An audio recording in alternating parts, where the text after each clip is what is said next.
Hey, everybody. Welcome into STL Sports Central presented by DraftKings. The crown is yours, and you are watching Domesticated Gamblers, your home for St. Louis sports gambling talk. I'm Eric Sontag, and I'm joined by Shawn Surwillo and Tito Ulrich. We are recording this show late night here on August 7th, so it might get a little crazy here. Three slap-happy dads, Domesticated Gamblers after dark. We are raring to go and talk some gambling with you here. I'm going to be previewing this weekend series with the Cardinals and Cubs down at Busch. St. Louis City SC back in action on Saturday night against Nashville. We'll have some picks for that. Also, we will continue our football betting talk by giving our picks on the win totals for the teams in the NFC. We did the AFC last week, and we'll also have our best bets brought to you by Pretzel Boys. And get yourself some free pretzels.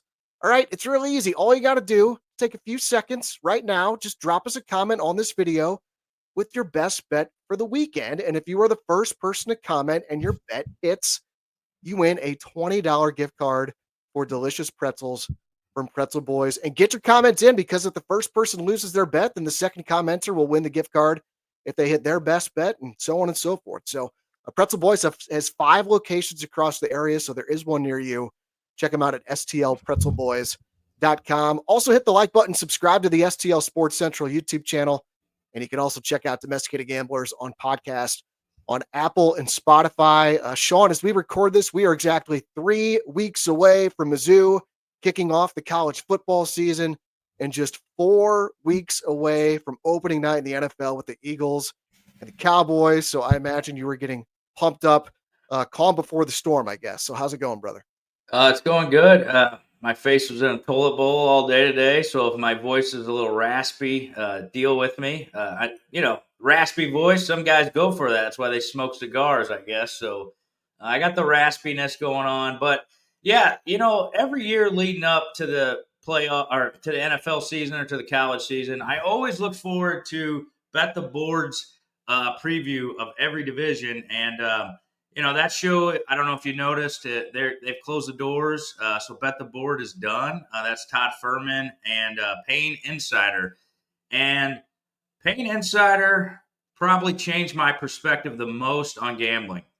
One of the best podcasts I've ever listened to as far as gambling goes. He taught me how to have a bankroll, how to not chase. A lot of the messages that we speak of now. And I just wanted to give a shout out to Bet the Board. It was one of the best shows from a gambler's view that I've ever listened to. So kudos to those guys. They made it 750 shows, I believe. So I'm a little sad about that, but I'm ready for the NFL season. So I gotta dip and dive a little bit, figure out my own handicaps. But I've been getting better at that every year. So I'm ready to go. I'm ready to win some money. And I'm not a big college guy. You guys are a little more than me. I think there's a lot of variables in college, so I don't dibble dabble too much in the college games.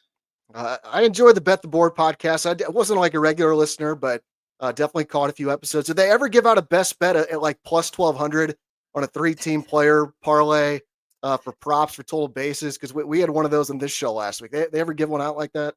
No, Payne Insider was a little tighter than that. His numbers were a little closer to money line, or even money. So no, never that. No Starling Martes in the year 2025. So but maybe Tito get back on the winning train and get with me and Eric finally here. Yeah, Tito, did you get humbled last week? I think that your best bet was it was plus 1,200 something, 3-player parlay for total bases, and if I'm not mistaken, those 3 players got a grand total of 0 hits in their games. So did you learn anything, Tito?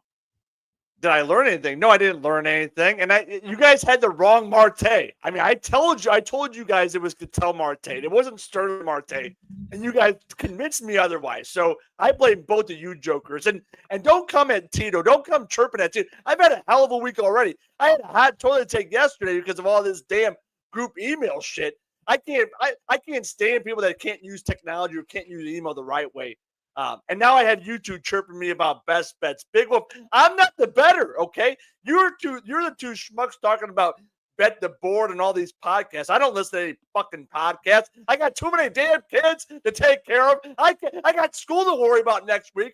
Big whoop to all your podcasters and all that stuff you get to do in your free time. I wish I had free time. I got too many teams to coach. I got too many kids to take care of. Big whoop. Look, don't complain about your kids. Keep it in your pants if you don't want all them kids.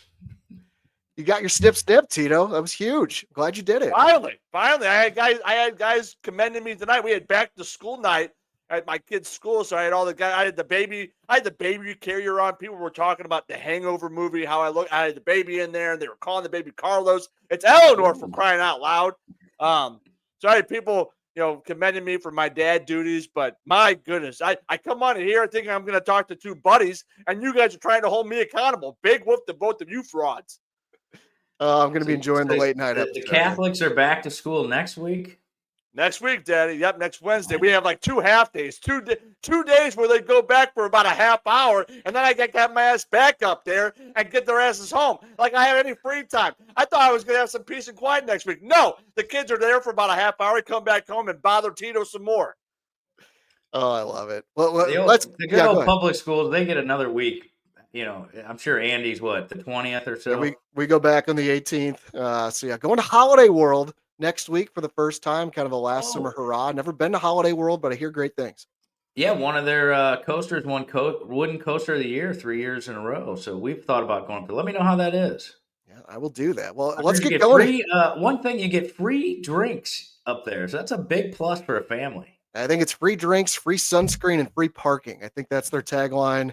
Love me some Holiday World. Maybe we get them to advertise on the show. I know they were a longtime sponsor at Y98 where I worked at for 2 decades. I might have to get that going here. Well, let's get going here on the show because we get Tito to bed. It sounds he's a little angry. He needs a good night's sleep. So let's get going here on the show. And we are brought to you, as always, by James Carlton with State Farm Insurance. And I'm sure a lot of you out there are a lot like me, where you're saying to yourself, like, good God, like pretty much everything I buy now is more expensive than it was just a few years ago. And, it does not have to be like that when it comes to your home and auto insurance. Tito and I are living proof of this. Like James Carlton is now the insurance agent for both of us. And for me, I'm saving over $800 here in 2025 because I made the switch from my old agent over to James. And for everyone watching, like I truly mean this. I know you probably don't think much about who your insurance agent is, but if you've had the same person for a long time and you just, renew every year because you don't want to think about it or deal with it, I get that. That used to be me. I inherited an agent from my parents. I just kept on rolling with him, but then the price just kept on going up. And I'm like, man, I keep hearing about this James Carlton. I'm going to give him a call. And I'm telling you straight up, you are doing yourself a disservice if you do not reach out to James and his team. Like this was an eye-opening experience on just how much money I could save. It takes just a few minutes to get a quote. You can do it at carltoninsurance.net or just give them a quick call and then email them PDFs of your current policies like I did. They'll take a look and let you know if they can save you money. And I am highly confident they'll be able to do exactly that for you. When you get a quote, mention Domesticated Gamblers or STL Sports Central, and they will donate to Mizzou's NIL fund on your behalf. So call 314-961-4800 or go to carltoninsurance.net. If your insurance costs a leg and an arm, call James Carlton, State Farm. And guys, let's get started with the Cardinals. They are back at Busch to take on the Cubs this weekend. And look, I know this team is not going to the playoffs. It's a 6% chance, according to Fangraphs. I guess, never say never, like the Dumb and Dumber thing. You're telling me there's a chance. But, man, I got to tip my cap. Like, they competed really well over this last week, splitting 6 games at the Padres and the Dodgers. Like, I'm feeling much better about the over 75.5 wins now than we did a week ago. And I'm just loving seeing some of the young guys contribute. Like Jordan Walker, he's hitting 290 since coming off the IL 3 weeks ago. I know he needs more power, but like his approach looks better since he came back. And Nolan Gorman's had a solid week after coming off the IL. And this bullpen, like we trade away these 3 big arms. Kyle Leahy, Riley O'Brien have been fantastic as of late. JoJo's been solid as usual.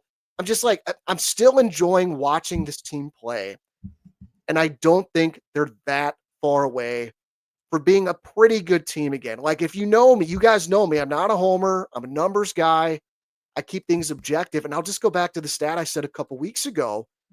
When Eric Fetty started a game this season, the Cardinals had a record of 5-15.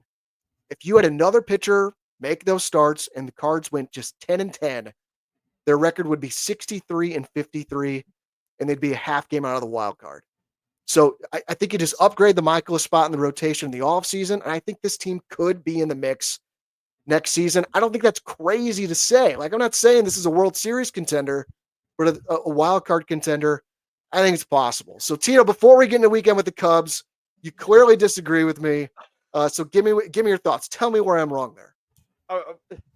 Where you're wrong, you're talking about getting rid of Miles Michaelis and then upgrading there with what a free agent pitcher. I don't know what you're wanting to expect. No, this team's an absolute dumpster fire. You talk about being 3-3, having a good couple series against the Padres and the Dodgers, but look, they still haven't made up any ground. They're still a lackluster bunch. They still got to prove it to me related to starting pitching.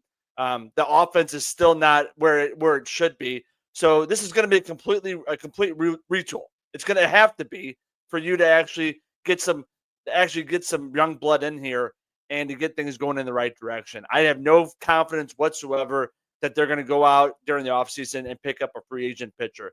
If they do, all you're doing is delaying the inevitable. They need to rip the Band-Aid off, start from scratch, get JJ up here, go with the young nucleus and see these kids grow together.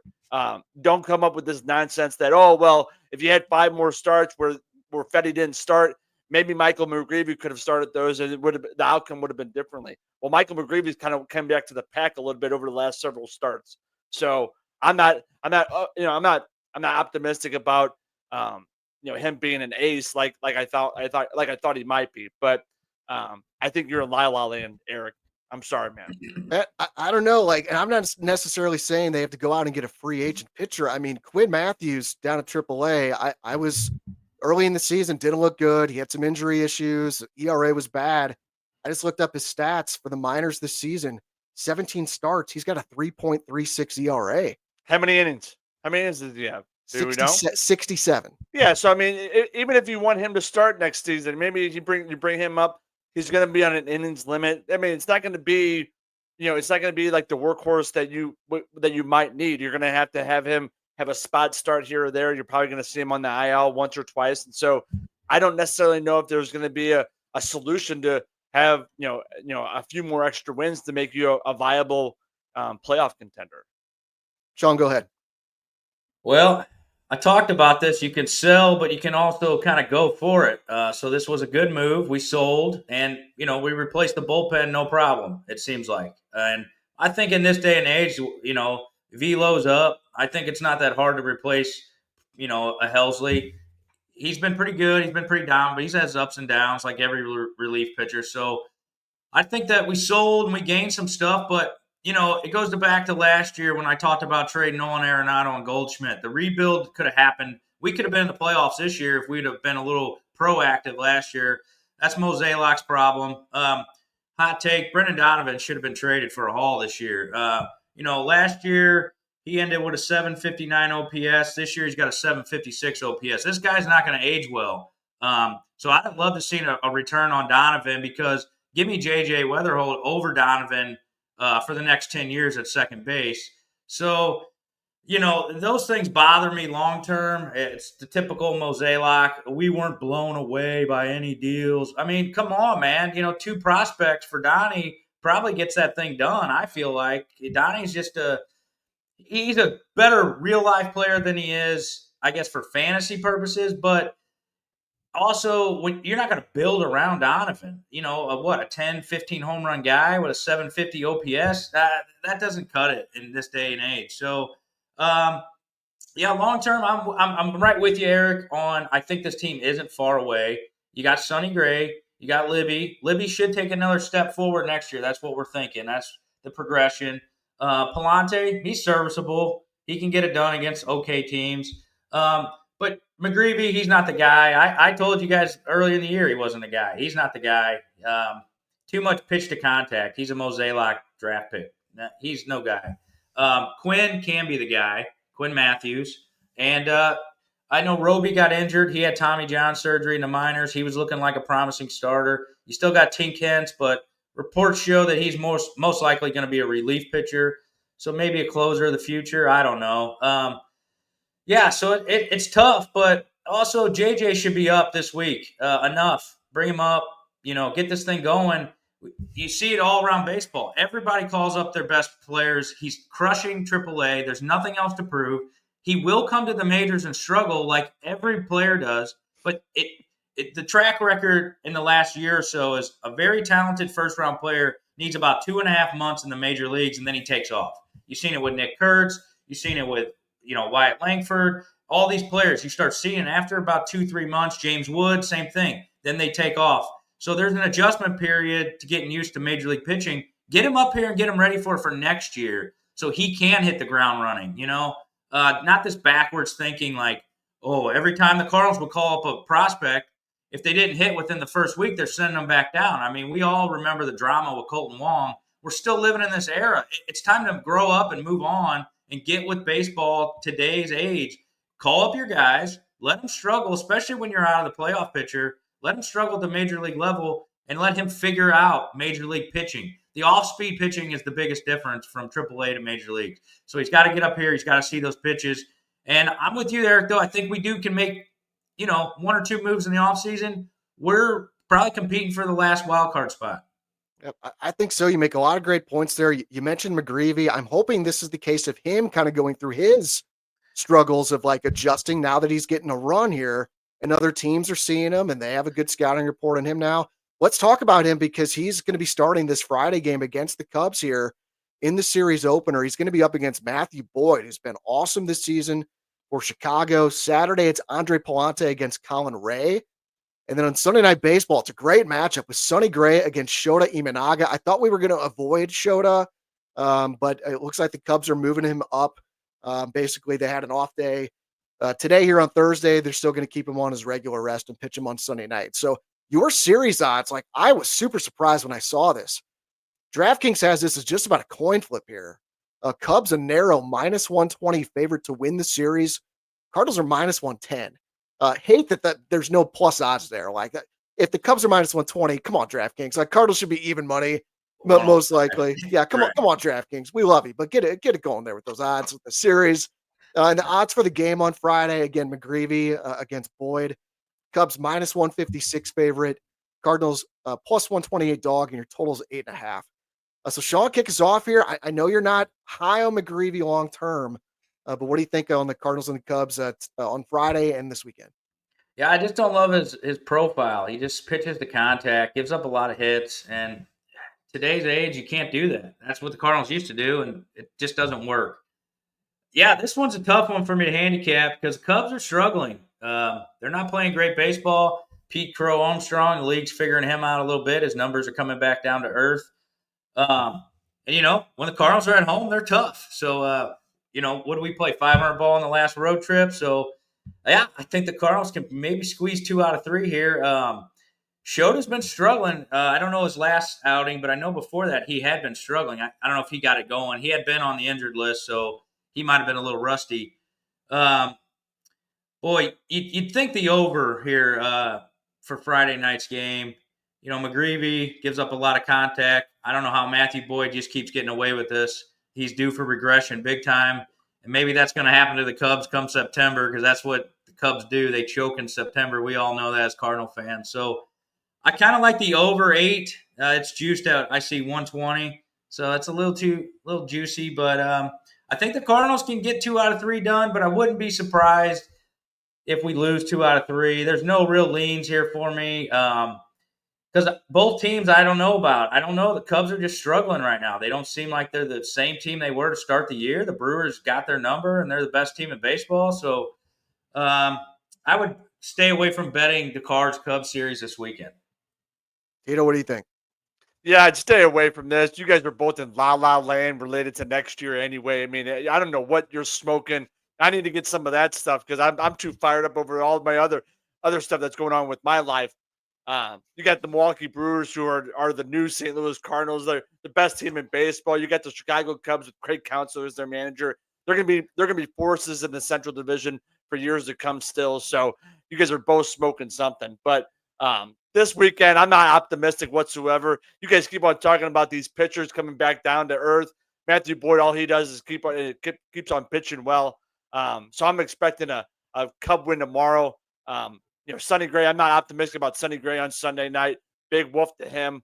Finally making a start against the Cubs when we're totally out of it and it's at home. Big woof to you, Sonny, and that coaching staff that the Cardinals deployed. Big woof. So I'm not optimistic at all this weekend. And they should burn it down, Daddy. Bring up JJ and let him play. The only thing is, these Cardinal fans, I think Eric agrees on this, is we're only 5.5 out. Okay. It's not like Oh my God. I know we're not going with this nonsense. Well, it's not like we're Colorado. It's not like we're Washington, though. That's the point. Those fans would die to be 5.5 out right now. You still have a shot. I know we're probably not going to, but it's the bridge. It's not that bad. We're 5.5 out of the wild card spot. I'm not even thinking about the playoffs. I just want progression. First of all, I want to cash this over 75.5. That is my main focus. Yeah. But then I just want to see progression. And this last week was very encouraging, going 3-3 against the Padres and the Dodgers. And I actually think the Cardinals have a good chance to win this series this weekend. But again, I don't like those odds of -110. But I find this really interesting. The Cardinals are going to see two lefties this weekend with Boyd and Imanaga. I know we've talked a lot about the Cardinals' struggles against left-handed pitching, but that has not been the case over the last month. Cardinals actually rank second in MLB in OPS against the lefties over the last 30 days. So that's over the last month, their OPS against lefties is 818, which is nuts. Newbar was out of the lineup. He was injured. And then they started benching Victor Scott. So Victor Scott, they were sitting against lefties. So it really helped. That's what I kept saying all season was that they had too many lefties in the lineup against the left-handed pitching. Rest those guys against the lefties. You get Herrera in there and the other guys, they can hit the lefties. Newt, Donovan, and Victor Scott against a lefty just was killing us. Yeah, I just found that super interesting because I was stunned when I looked that up today because I was expecting to see the exact opposite. And then what I also found is the Cardinals are dead last in OPS against right-handers over the last 30 days. But another team that's struggling against right-handers right now is the Cubs. Cubs are struggling. They just have a 683 OPS against right-handers over the last 30 days. That ranks 28th in baseball. And of course, they're going to see three right-handed starters this weekend. So I actually lean Cardinals on Friday night. Boyd's been awesome, but his numbers are much better at home than on the road. And McGreevy, I get it. The swing and miss hasn't really shown up here in the majors yet, but in his career in the minors, he is over a strikeout per inning. So I think that's in there. I think he just needs to find it here at the major league level. And he just battles. Like that looked very dicey early on in San Diego, but he figured something out. He was really, really good his last 3 innings and he got the win. So I'm not saying this dude's a future ace, but I think he's going to be a good, make good contribution to this rotation moving forward. I think, the way that I like to project that is if he's at a 9 K per 9 per inning in the minor leagues, it's more going to be like an 8 in the majors. So you know what? I should correct myself. I misspoke. He's under a K per 9. I was looking at a different stat. Yeah, his career in the minors, 463 strikeouts. My eyes are going bad. 463 strikeouts in 530 innings. Maybe you're right, Shawn. I give up. Yeah. Around the horn point goes to Shawn in that one. But he may not be the guy. But I think Saturday, that's the one for the over. It's gonna be hotter than hell. Colin Ray has been very blah for the Cubs. Palante, he did more of that like Houdini shit in his last start in San Diego, stranded a bunch of runners. I think he's due to get rocked. Saturday, of all 3 games, the over on Saturday sticks out to me the most. Obviously, we don't have the number yet, but if it's 9 or lower, I think it's probably going to be 9. I think the over is probably going to be a good play. Sunday, I think it's a toss-up. Like, Sonny Gray was awesome against the Dodgers. Like, he got back on track. He's been really good at Busch since becoming a Cardinal, but Cardinals got to figure out Imanaga. Like, he's dominated them the last couple of years, 3 starts, 2.41 ERA, and a whip of 0.85. So I do think these teams probably split the first 2 games. Then it comes down to Sunday night. But like, honestly, I just want one this weekend. Like, because like after the deadline, we were looking at those 9 games, Padres, Dodgers, Cubs. I was thinking like 2-7 was the most likely outcome. We're already at 3-3 in this stretch. So I just take your shot this weekend and see if you can, knock the Cubs back even further. I think when you look forward now, the month of August, it's a very winnable month for the Cardinals. You got 9 games now at home. If you can beat the Cubs 2 out of 3, you're still in the playoff hunt. You really are. You get the Colorado coming home. You got the Yankees coming. The Yankees are really falling apart. And then you got Miami, Tampa Bay, Pittsburgh. These are very winnable series. I'm serious. I hope we're hearing a big fat "I told you so" about a month from now, but I just can't. You're outside your damn mind. I'm not saying that they're going to make it, but I could see the Cardinals 3.5, 3 back come start of September. Oh, Jesus, God. Well, it's also interesting. That's okay. That's okay. That's a good season. The Cubs are now a wild card team. Could the Cardinals sweep? And I do want to mention this, Shawn. Our future's looking really good on the Brewers to win the Central. Oh my God, yes. I know we talked about that in our second half preview show. That we both like the Brewers to win the division. You took it at plus 550. I was a bit of a puss. I waited a little bit longer, but I still got it at plus 240. Brewers now 4 games up on the Cubs in the Central. So, man, Shawn, you are sitting pretty right there. Yeah, I got $90 on that future at plus 550. So we're hoping that one hits, baby. Yeah, that'll do. So yeah, we've had some good bets that we've given out on these. And my fight Marlins. I put $30 on them at plus 4,000 to make the playoffs, and I think they're going to win this next game Friday and be at 500. Here they come. They did lose tonight on Thursday to the Braves, 8-6. Yeah, so that was a tough one. They blew a 6-2 lead in that one. Yeah, this is just like your weekly reminder. And Tito, you should get on there too. Tracks and plays. Follow Shawn and me in the Action Network app. You can get all of our picks there. Futures in particular, a great way to make some money. I got my Pacers shirt on tonight. Cashing my plus 2,100 ticket on the Pacers to win the Eastern Conference. Also cashed a 10-1 ticket on Chelsea to win the Club World Cup this summer. So Shawn and I got a bunch of futures picks saved in there. Given our regular picks just about every single day. Both very profitable. You can see it on there. Shawn's in the Action Network app. He's Mr. Sharp 4499. My username is eSontag. Again, you can track your own picks there as well. Like if you're gambling, you should be tracking your own picks. Yeah, Eric, just for reference for the fans, Eric last 30 days is plus 10.46 units. So just cashing it like crazy. I've left mine more of for the average Joe to follow me as far as dollar signs. So Eric plus 10 units, that's great. Me last 30 days plus $1,060. So that's where, come follow us for real. We're doing this to help fans. That's it, man. We don't make $1 off Action Network. We don't make $1 off promoting this, just to help you guys out. Because every gambler goes through a cold stretch. And there's sometimes I follow Eric. He's on a heater. I take a couple of his bets. Helps me out when I'm cooling off. Same with him. So it's just a community helping each other out to crush these books. Screw these books. We're trying to go to Hawaii in the off season, baby. Yeah, 7 straight winning days for me. It looks like number 8's not going to happen tonight. It looks like I'm going to go 2-2. But yeah, all time I'm up over 30 units since starting to track my plays there. I think it was last November I discovered this. I'm like, I got to start tracking at this place instead of doing my own spreadsheet. It's such a pain in the ass. So really, if you are gambling, track your plays. This I guess this free live read for the Action Network could not recommend it enough. Tito, get on there, baby. I know you're driving over to Illinois every once in a while. Tito, track those plays in the Action Network, baby. Come on. We're part of this nonprofit called People Helping People. Holy Shirts and Pants is what it's called. Okay, so you guys are promoting the hell out of this Action Network nonsense. Big woof to both of you guys. What a bunch of degenerates. What the hell am I? What the hell kind of podcast am I on right now where you guys are talking all this gambling nonsense? I'm over here twiddling my thumbs, yawning because I've been up for the last 15 hours taking care of 6 kids. Big woof to both of you.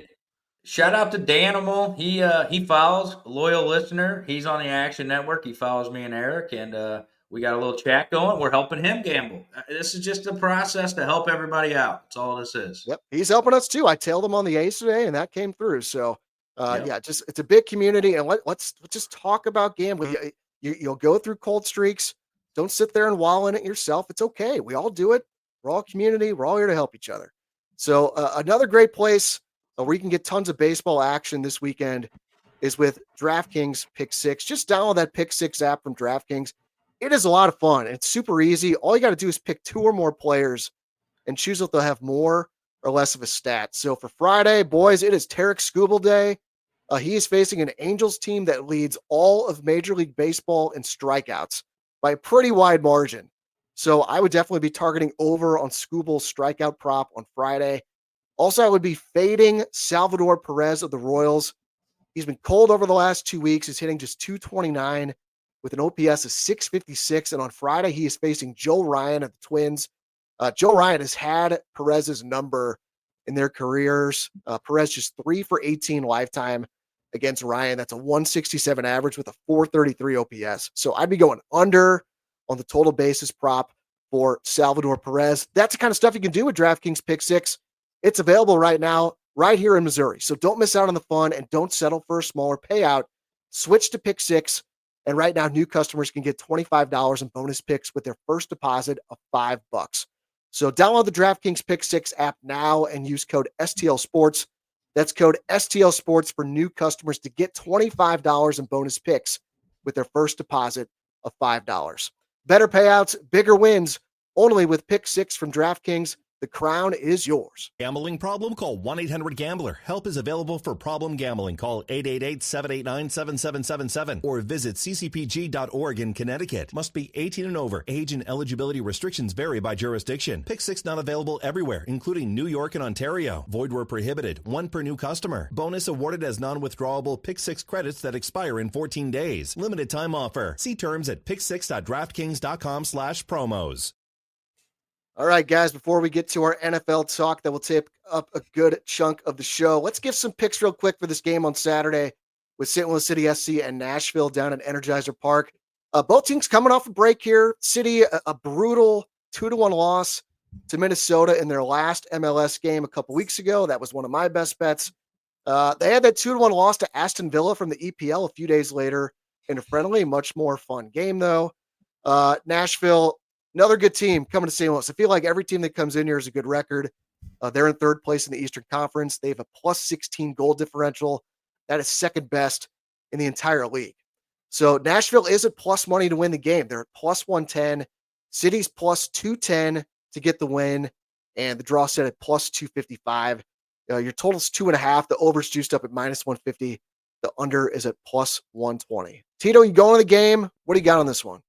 Hell no, I'm not going to the game. I got about 18 different soccer games. I got a soccer game tomorrow night that I know that the sporting director is going to be watching Tito. He's going to be scouting Tito to take over for this caretaker manager, Critchley. Did you notice that they don't call him the caretaker manager anymore? Did you notice that little nugget, folks? They used to call him the caretaker manager. Now they're calling him the interim. What a big woof. What an absolute dumpster fire down there. They finally got rid of Joachim Nielsen. That guy, all he did was take millions of dollars from City SC just to languish on the bench and be so-called hurt with a damn hamstring. Big woof to you. Learn how to play in the MLS. Learn how to play in the damn heat and get out there and give some 1-2.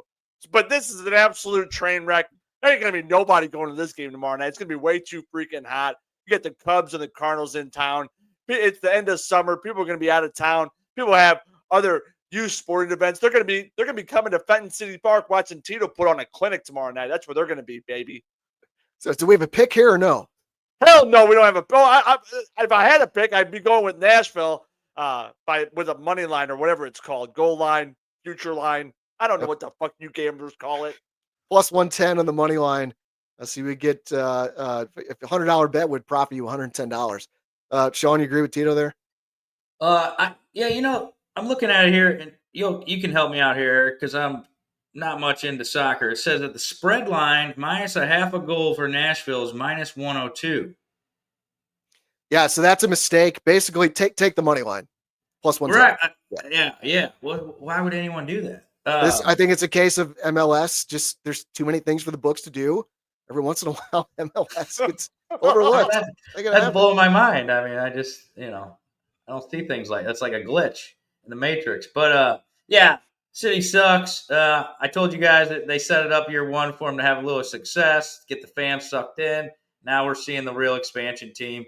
I hope that they can get this thing going for next year, or else Are they going to even have fans in the stands eventually? The Cardinals get all this heat because nobody's in the stands. I mean, give me a break. You got to take Nashville here. That's the only way you could bet this thing. I'm sure Eric's got some kind of parlay together with this or that, but I'm taking the money line. Just give me the money line. I think the Aston Villa game, that was a friendly. In football, tackle football, we call that a thud. So I have my offense and my defense. I tell them exactly what's going to happen, and we kind of pretend like we're playing. And I think that's what they did in that game. They pretended to play 2-1. Everyone was happy. Get out of there. No one got hurt. So give me Nashville. I don't know. I'm going to be getting poo-pooed by you guys, I'm sure. I am actually cautiously optimistic on City here. This is the healthiest they've been all season. There's only one player on the injury report this season. I know it was a friendly. I watched the whole game with Aston Villa. It's the most fun I've had watching this team all year long.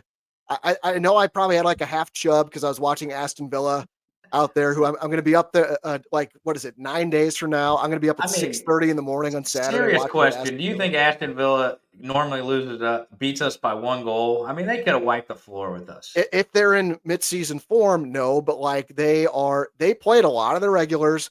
The second goal they scored with Ollie Watkins is one of the best players in Europe. It was a sick header. I was like, oh God, that was awesome to see. But just like they were trying. Aston Villa then went down to Nashville and they drew 2-2 with Nashville in a friendly. Aston Villa, I think they're down heading into the EPL season. So I'm not saying oh, look at City, they competed with an EPL team. Trust me, I'm not saying that, but I'm just saying Tito, there were new faces out there. There was some new energy. They created a lot of chances. It was more exciting. They scored a goal. I don't think Aston Villa is wanting to get cooked by an MLS team and give up goals. And if you do remember, Tito, and this is what it has me kind of just thinking, maybe we have something here to at least watch down the stretch. It was this point last season. The season was cooked. They came back from a break, but then they went on a pretty good run. And we were pretty excited about this season. I looked it up. Their last 10 games last year, they went 4-3-3. I would not be stunned if we see something similar this season. So I'm not saying City's going to win. Nashville's very good. They've only lost 2 out of their last 16, but there've been 4 draws in that stretch. So my lean here, I'm not betting this because I want them to show me that they can follow this up. I would take a shot on the draw here. And if you're going to the game, if you're going to watch the game, have a little fun, I think we could see some goals here. You can sprinkle, it's plus 900, the 2-2 draw. A 2-2 draw is plus 900. I think that's, again, I'm not going to bet it, but if you're going to have some fun on Saturday night, have some drinks, watch this not last place soccer team, but pretty close to it. That's where I would go. I don't think they're going to come out here and just get their asses kicked. They might very well lose, but I think they're going to be much more competitive. I respect that bet. I respect that bet that, that lane you're giving out. Because if you are going to go to the game and it so happens to be a 2-2 tie plus 900, throw $10 on it. Heck yeah. Let's, I like that lean there. I like that, but I think it's Nashville all the way here. Yeah, you failed to remember last year. That's when they brought in Hartel and Toyshirt. That's what this is when they did that. All they did was bring in this Fallon Fallu, or however you say this guy's name, and he's a defensive-minded player playing in the back. So they really haven't done anything to really kind of change what they're going to be doing up top. I mean, I know that they're going to be more aggressive, more pressing, but I haven't seen the number of goals drastically spike up over the last several games. I know it has since that fraud Melberg has been gone, but that guy was packing it in. So Nashville's just way too good technically to actually lose this game or even to give up 2 goals. So I would stay away from it. Yeah, they're very good. There's no doubt about it. I just think a big thing too, City, it's the healthiest they've been all season long. I just get the sense they have a big performance. But I would not bet this unless you're going to the game and want to sprinkle to have something to root for at big odds. So the EPL, they come over here for their preseason warm up. Is this what this is? Some of the teams do. There's usually 5 or 6 teams. They call the EPL summer series or something. So we could say that this is kind of their training camp. Oh, it definitely is. Yes. So they're kind of working on things. Maybe, but yeah, Villa. Yeah. From a general perspective, yes. But I guarantee you, okay, Villa. Eric, it's okay. It's all good. I would. Point Point fish. Point Mr. Sharp today, right. baby. I'm just saying, if I would, this is not going to be an English Premier League preview show, but I would fade Aston Villa this season. I'm not basing that off the friendlies. I'm just saying with what I'm not even going to get into it. But He's wanting to fade him. He's wanting to fade him, folks. And the fact is that they beat City. What was it? 3-1, 2-1, whatever. So it was 2-1. But he thinks that Aston Villa is not going to have a very good year in the English Premier League. But they went ahead and took City's measure here at Energizer Park. I don't know if he really knows what he's talking about, folks. I don't know. Not pretty good. We get this 2-2 draw.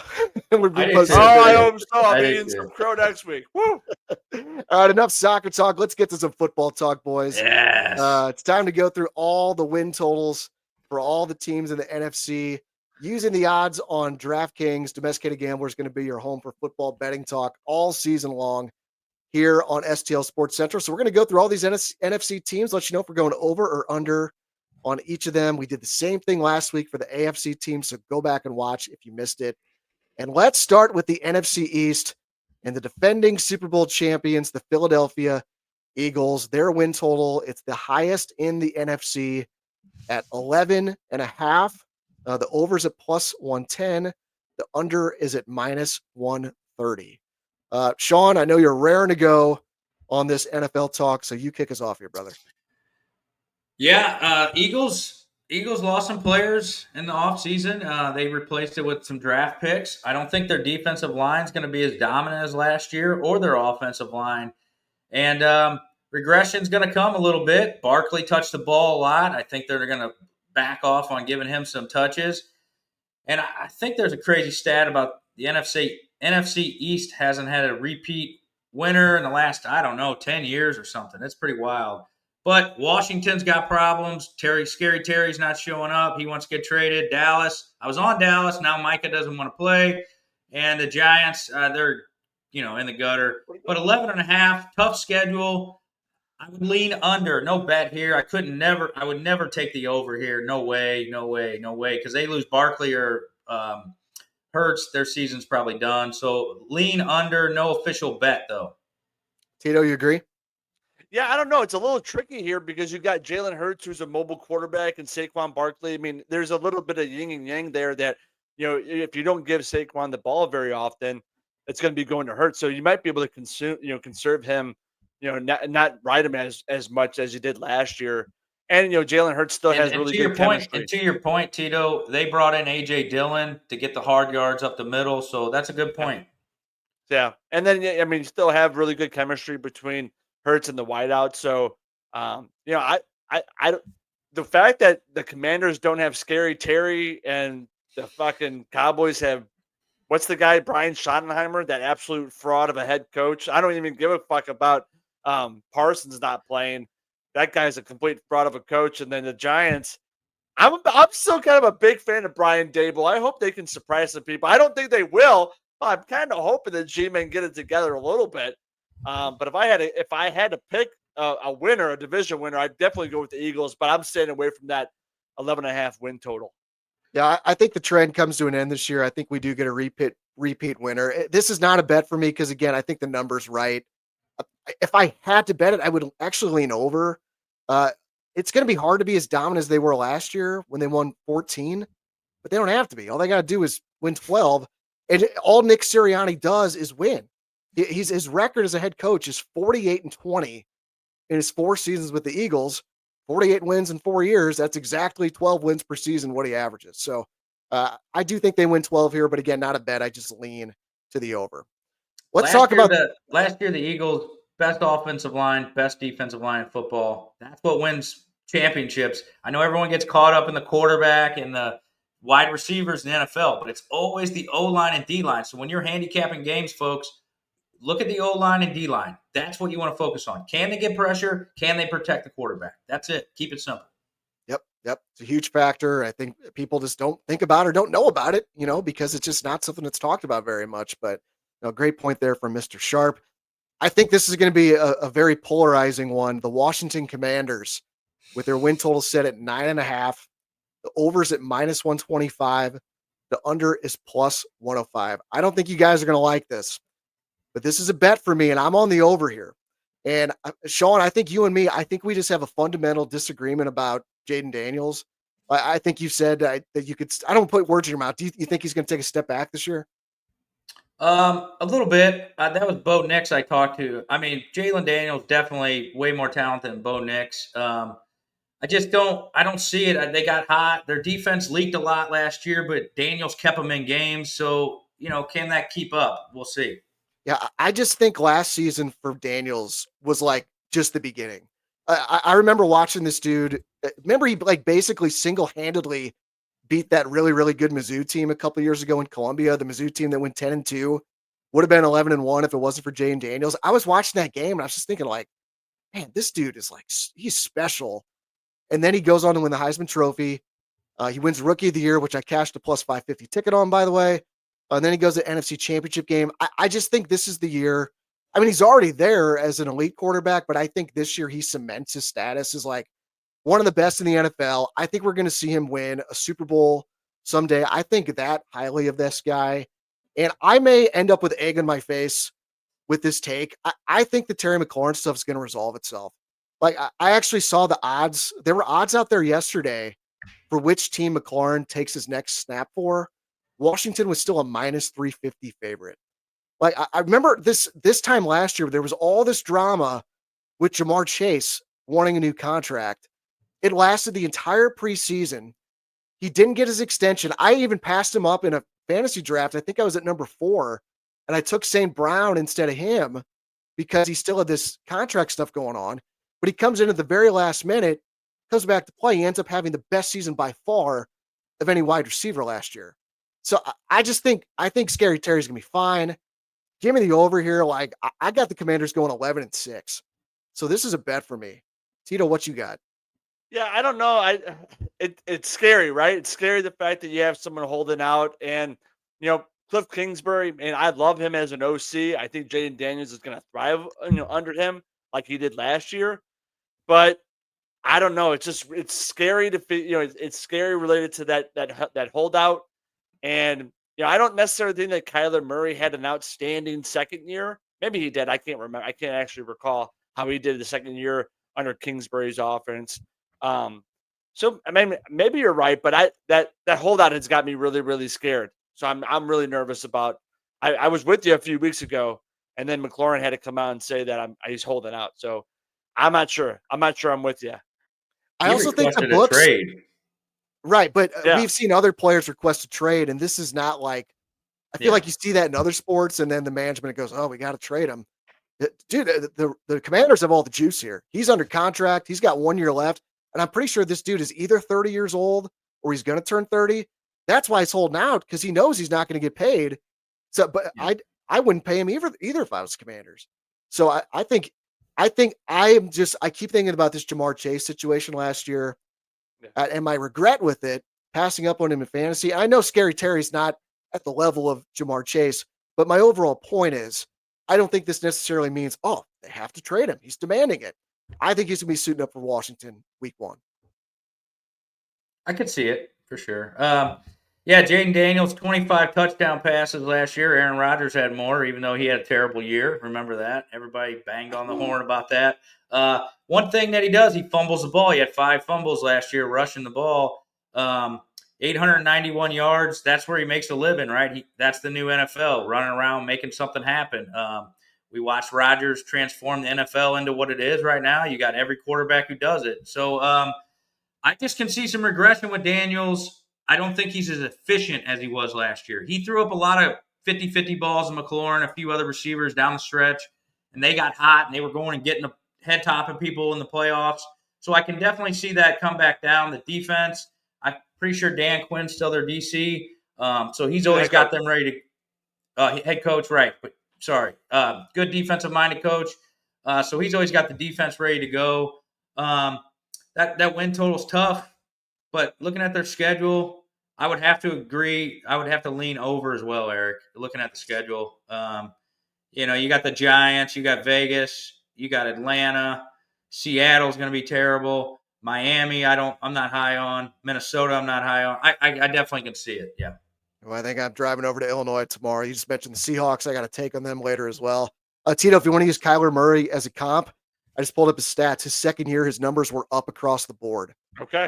Higher completion percentage, more yards, more touchdowns, same But number of interceptions. But I wouldn't put them both on the same level. Jalen Daniels' IQ is way higher than Kyler Murray's. Okay. All right. Well, even better then. That's I great. think. Yep.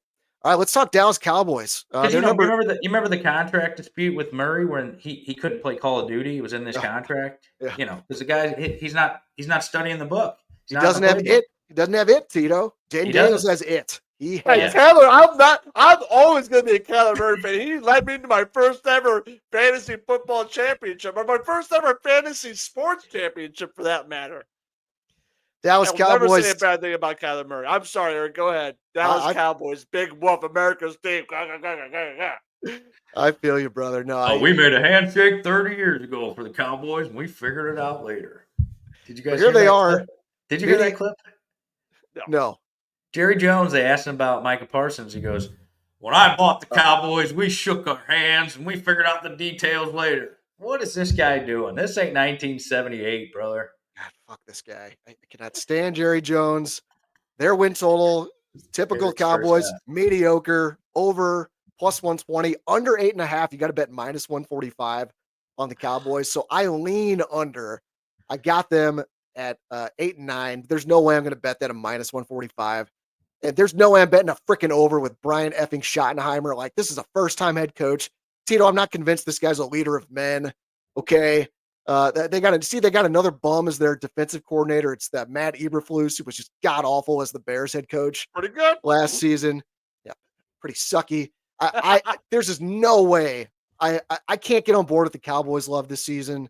So I lean under 8.5. Shawn, what say you? I know you've been kind of talking up this team a little bit, but it sounds like the Parsons thing is scaring you a little bit. Parsons, one of the best defensive ends in football. He creates havoc in the backfield. He causes turnovers. So that's, when you lose a player like that, that's a 2-win player. So, I'm right at the edge there. I thought they were a 9-win team. I really liked that they brought in George Pickens to help off CeeDee Lamb, help the defensive slide, towards Pickens a little bit. Because when I was looking at the schedule, I think a Giants win, a Jets win, a Carolina, Arizona win, a Vegas win, Minnesota win. And then you split in the division a little bit, you get to 9 wins, So I thought it was there, but if Parsons isn't playing, I can't give an official pick on our podcast. I would lean under. But if Parsons signs, I would take the over. Yeah. For whatever reason, just my vibe is, I feel like Parsons has more juice than like Scary Terry does. It wouldn't stun me if Parsons actually does sit out like the first game. It wouldn't stun me, but I'd be stunned if Terry McLaurin is not suiting up week 1 for the Commanders. That's just where I'm at. Dak Prescott's a good quarterback. He gets a lot of heat in the media, gets a lot of heat from fans. I mean, he's not a great quarterback. He's a good quarterback. He can win you 9-10 games in the NFL. Yep. New York Giants win totals at 5.5. The overs at even money plus 100. The unders at minus 120. Tito, what do you think on your boy Brian Daboll? I don't even know who's the fucking quarterback for this. Russell Wilson. Russ. Oh my gosh. They're going to cart his ass out there. I don't know. No, it's not looking too good for Brian Daboll or that GM there. I mean, they get a lot of hate, but my goodness, big woof. I would stay away from this one, folks. This has bad news written all over it. Shawn, what do you think? Yeah, I think Daboll scheme up some runs like he did with Jones with that little, RPO stuff. Russ likes to run that RPO. We saw Daniel Jones run a lot of that with the RPO action. That's kind of his offense. Josh Allen, we watched him grow with that offense. Boy, it's just tough. You got to want maybe the best receiver in football coming on besides Jamar Chase and Neighbors. But looking at the schedule, it's not that tough of a schedule, but I don't believe in New York. I mean, I think – you said their win total is 4.5? 5.5. 5.5. Yeah, I mean, you got New Orleans at beatable, Chicago, New England. I don't know. Maybe I'm wrong. Yeah, I would say under. Lean under. Yeah, you are statistically wrong if you're basing it off last season's records. The Giants do have the toughest schedule in the NFL based on last season's record. So this is another bet for me, like the Commanders bet. I'm going to be taking the under on the Giants. They play all of the AFC West, all of the NFC North, Like, those are some very difficult matchups, and obviously they're in a very tough division as well. All right, I guess we'll probably talk more about the NFC North here shortly. I think Russell Wilson. What did we say for years? Like, oh, let Russell cook. I think Russell is cooked now. Like, this dude's done for. I think it's going to be Jackson Dart time, and I would keep my eye out for this. Sometimes you'll see a market come out for first head coach to be fired during the season. If that becomes available, I think your boy Brian Daboll, Tito, is very live in that market with as difficult their schedule is. So I am on the Giants under 5.5 at -120. Their GM should have been fired for not keeping Barkley. God, what an embarrassment. NFC North, let's transition there. One thing, though, the Giants, I mean, they got Jameis Winston. You remember last year he went into Baltimore with Cleveland and he wins that game somehow. So don't count out famous Jameis, baby. Eating dubs. We're eating dubs. I love me some What Jameis in the Winston. world? You don't remember when Jameis Winston ate a dub on TV? He said dub, and he ate it. I don't remember that, but I believe you. This could be another polarizing one here, as that my mouth is getting lazier at 10:50 p.m. Detroit Lions, their win total is down at 10.5, and it's juiced to the under at -130. Over 10.5 is at +110. They lose both their coordinators. They got the second toughest schedule in the NFL. So as I went through game by game, I actually lean under, but I don't want to bet it because I love the culture they have. Shawn, you're a Packers guy. I know you hate Dan Campbell. I love Dan Campbell. Like, so it would not stun He's a me. leader of men. He is a leader. He is a leader of men. That's a leader of men right there. They fucking love that dude up there. So it would not stun me if they win 11, but their schedule is ridiculous. Like, so they have 9 road games, first of all, which is already a disadvantage. 8 home games, 9 on the road. They have 3. They're 3 division road games. The other 6 road games, listen to this: Ravens, Bengals, Chiefs in the AFC. And then in the NFC, it's Commanders, Eagles, and Rams. Like, that is just insane. Like, you couldn't even like draw up a more difficult schedule, I feel like, for the road. So I lean under 10.5, but it's not a bet for me. I feel like it's a little disrespectful, and it wouldn't stun me if Dan Campbell's like using that as motivation. These assholes think we're going to go 10-7. Come on now, let's go, boys. Like, so I don't see that. Shawn, where are you on this? Yeah, you talk about the road games, and everybody knows Jared Goff in grass just ain't the same Jared Goff. In the Dome, he's phenomenal, but he's going to go to Green Bay. All those other road games you talked about are outdoors. Also, he's going to go to Chicago on the road. And I don't know his stats, but I know that he's not as good in outdoor stadiums. So, I lean under too. This was maybe going to be a big bet for me, but I'm fading the NFC North a little bit. I think most unders are going to hit. I think the division in total takes a little toll this year, and it's not as dominant as it was last year. Interesting. Tito on the Lions, Dan Campbell. I was a big fan of the Lions last year. I was really, really hoping they would make the Super Bowl. I'm fading the hell out of Jared Goff this year. Big whoop to you, Jared Goff. It's time. You're going to be cooked this year, Daddy. You're going to need to bring in some new blood there at the quarterback position for Mr. Campbell, the leader of men. Oh, God. Please don't make me bet the under on the Lions. You guys might be talking me into it, but I just feel like I don't want to. Shawn, I got to let you go first in your Green Bay Packers.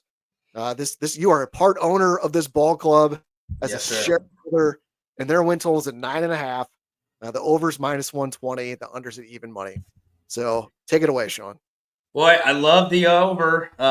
Till I got word today, Xavier McKinney's out to start camp. Sounds like it's a calf injury. Don't love calf injuries this time of year. Nate Hobbs had a procedure on his knee. We let Jair Alexander walk away. He went to the Ravens. We already have Bo Melton at cornerback. He was a wide receiver. Now he's changed to cornerback. So that's, we already did it with Keyshawn Nixon. They think they can strike gold twice. I don't think they can. So the secondary is scary, right? And the Packers had a bad secondary last year, but we leaned on the running game and time of possession, and it works. And Matt LaFleur is going to run the ball. Josh Jacobs, not worried about him at all. I am worried about Jordan Love. He turns the ball over too much. We know this, right? He's got to limit his turnovers.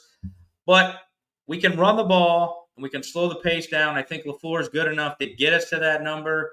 So it's no bet. I think they're right at a 10-win team. They were bad inside the division last year, 1-5, and one of the wins was on a blocked. They got a finger on the Chicago Bears field goal and blocked it early in the season, or else we're 0-6 in the division. I think we're a little better inside the division, but I think we're worse outside the division. And that defense has me worried. It's big time worries. I know this team inside and out. I'm very worried about the defense, which could be good for Jordan Love on offense for fantasy. But yeah, I would have to lean over, but no bet. It's not a bet anymore. I mean, yeah, there's nothing I can say that's going to probably add to that because you obviously know this ball club inside and out. I initially was going to bet the over here, but those injuries, like you're talking about, like that shit matters. And a lot of people, it's the Packers. They'll go over. Matthew Golden's getting a lot of buzz. I think Jordan Love's got, a man crush on this guy as well. So all that looks good. I do trust LaFleur. So like if I had to bet the over, or if I had to bet this, I would take the over. But, I'm not going to sit here and say my opinion's any more valid than yours. Clearly yours is. Tito, are you in lockstep with me? And also our defensive line, Rashawn Gary's getting older. He didn't create a whole lot of pressure last year. We do have great linebackers, but I'm just worried about the defense. Tito? Yeah, I'm optimistic about the offense. I think Jordan Love has a bounce back year, and Mr. Sharp talks about turning the ball over way too much, and that's something he's going to definitely have to clean up, especially if he wants to be a leader of men himself. But I'm a big fan of Matthew Golden. I'm looking at him for fantasy-wise. I'm not sure if he's going to be there for me in the later rounds, but I'll tell you right now, I also love the run control offense with Josh Jacobs they got going on there. So, maybe the offense picks up the slack a little bit, and they win some shootout games. Minnesota Vikings. Oh, do you got something else to add, Shawn? 25 touchdown passes for Love. Aaron Rodgers had more than him too. We do like the Steelers. I'm making my drive over to Illinois tomorrow. I could do three units on the Steelers. The media said this guy was so washed, and when you look around the league, he still had more touchdown passes than half the league. Yeah. Yep. Over 8.5 with the Steelers, one of my favorite bets of the offseason. Tito, get us started on the Minnesota Vikings and your boy JJ McCarthy. Their win totals. Yeah, well, let me set it up. The number's still 9.5. So it's the same as the Packers. There's a little juice in the under, though, minus 125. The over's plus 105. So take it away, brother.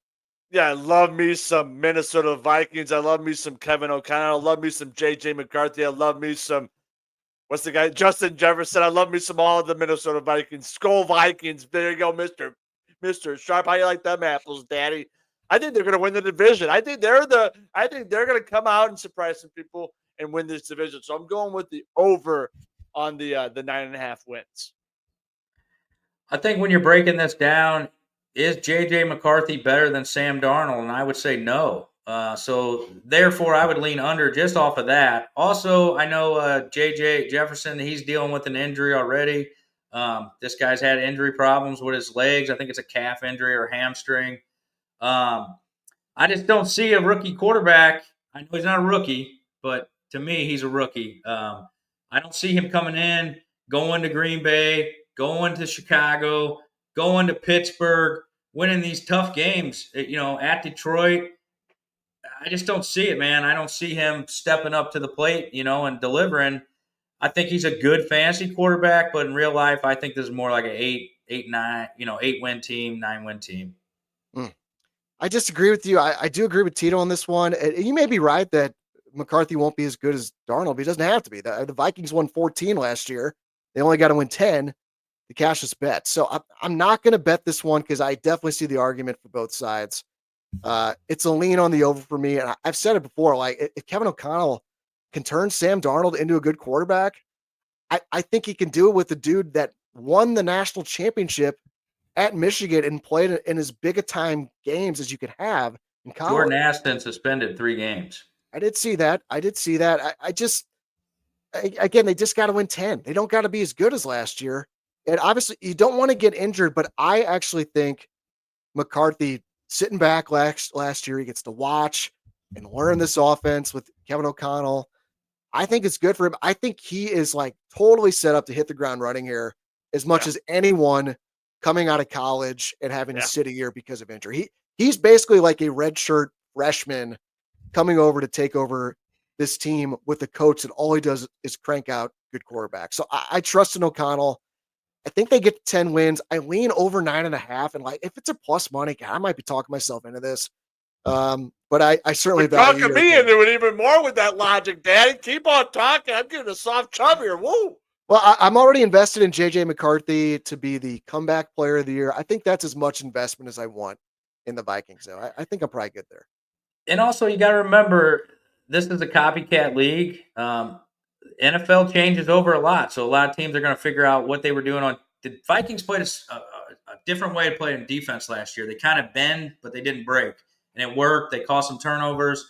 So I would imagine their defense is going to take a step back. They won't be as dominant, and I just don't think the rookie quarterback does it late in games.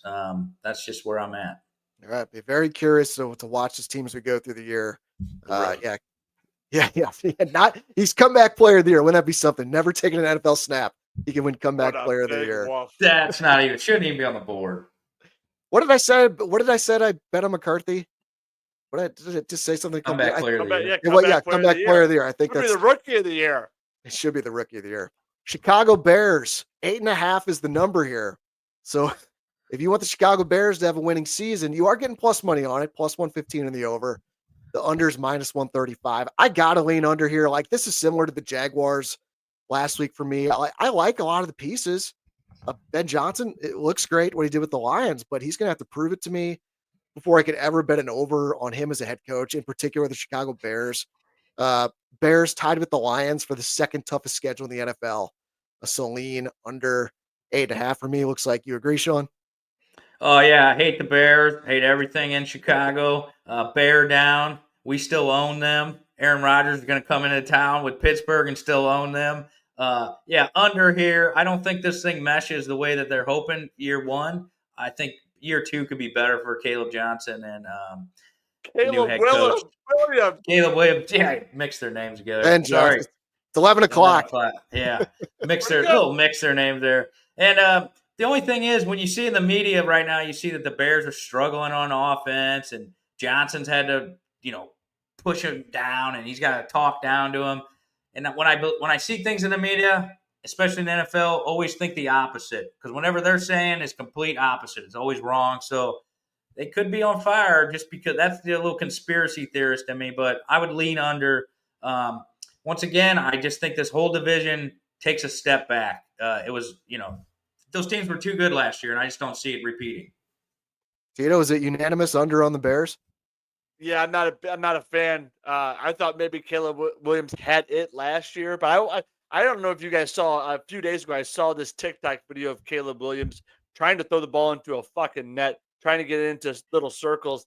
He must have thrown 8 or 9 balls, didn't get one into a circle. It was a big whoop, and he walked away. He was pounding like a little baby. So big whoop to you now, you little fraud. Okay, you're nothing but a fraud. Okay, Caleb Williams. I don't care if you won the Heisman or not. Tito could win the Heisman if you went to college at UFC and could sling the rock like you thought you could. So no, go with the under on this one. What a big woof. I got to see this video you're talking about. I'm getting fake news, AI vibes, but maybe not. No, maybe it's real. Oh, wow. Yeah. It's a 10-yard post route, and this guy couldn't hit it, and he's throwing sidearm like he does. He's got no mechanics. I think he's a bust, and he walked away like a little baby. He was like, I couldn't do it. It was a big wolf. It was. But they put that out for a reason. Is it because he's actually doing good in camp, and they want you to think under? I don't know. Man, fascinating. God, I love this NFL talk. Let's get to the NFC South as we're halfway through the NFC. Tampa Bay Buccaneers are your division favorite. Their number set at 9.5, over minus 105, under minus 115. Tito Duval, right? Duval. What an absolute fraud of a franchise this is. I think they're still crying over Bert Emanuel from 2000. What a big wolf. Okay, Tampa Bay, get a life. Go sit on the fucking pirate ship. I'm not even making a bet on this one. I'm leaving this one alone. My best bet in this one is a little bit later on. I'll tell you that right now. A little teaser. All right, I like that. Shawn, what do you think of the Bucs? You had him at 8.5? Number's 9.5. 9.5. Boy, I think they probably get this thing done. When you look at the second half of their schedule, they go through a stretch where they play Arizona, New Orleans, Atlanta, Carolina, Miami, Carolina. That's a pretty easy stretch of football after their bye. I lean over. Baker Mayfield does have it. This guy tries as hard as he can. He's getting Chris Godwin back in the slot eventually this year. I think they do. They get it done. The defense came on a little bit last year, late in the year. I like Baker's want to. He really, I mean, this guy is a gamer. He is a gamer. He got out of Cleveland. He didn't belong there. No one belongs at Cleveland. It's a joke. So I believe in Tampa Bay. I think they do things the right way down there. It is after 11 p.m. My brain is fucked. That's like I'm saying Duval. I got Liam Combs on the brain. I have him in my notes here as part of this cap. So just hope you guys are following my train of thought there. I was with the daddy. All right, good. Because it's falling off this late. It's Domesticated Gamblers After Dark. I lean under because I have in my notes here that Liam Cohen is an absolute goofball.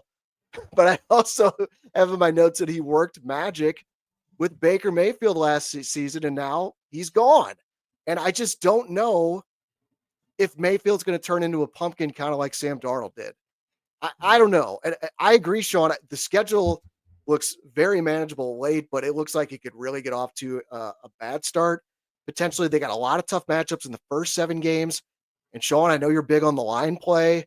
They have a 2-time All-Pro left tackle, Tristan Wirfs.